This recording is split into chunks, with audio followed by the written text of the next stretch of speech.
On the outside, you can see that the heart is made of muscle and covered by a membrane called the pericardium. On the inside, the heart is a four-chambered hollow organ.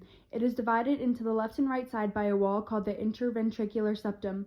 The right and left sides of the heart are further divided into two top chambers called the atria and two bottom chambers called ventricles. Blood is supplied to the heart through the coronary arteries.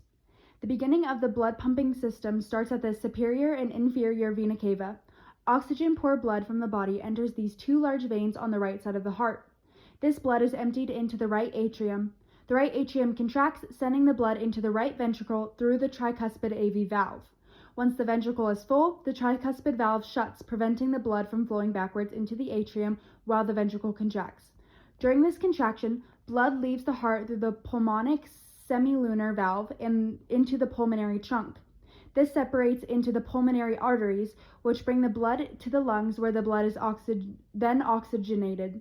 From the lungs, the blood enters the pulmonary veins, which empty the oxygen-rich blood into the left atrium. When the left atrium contracts, the open mitral or bicuspid valve allows blood to flow through the atrium into the left ventricle.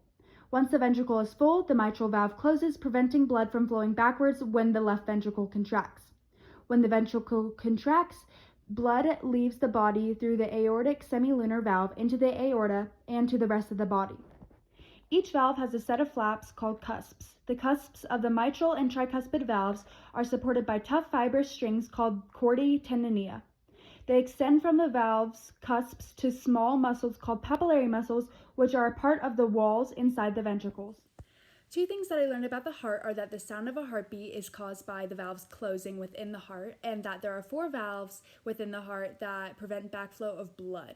And one thing that I still wonder about the cardiovascular system is, why does the bicuspid valve only have two cusps?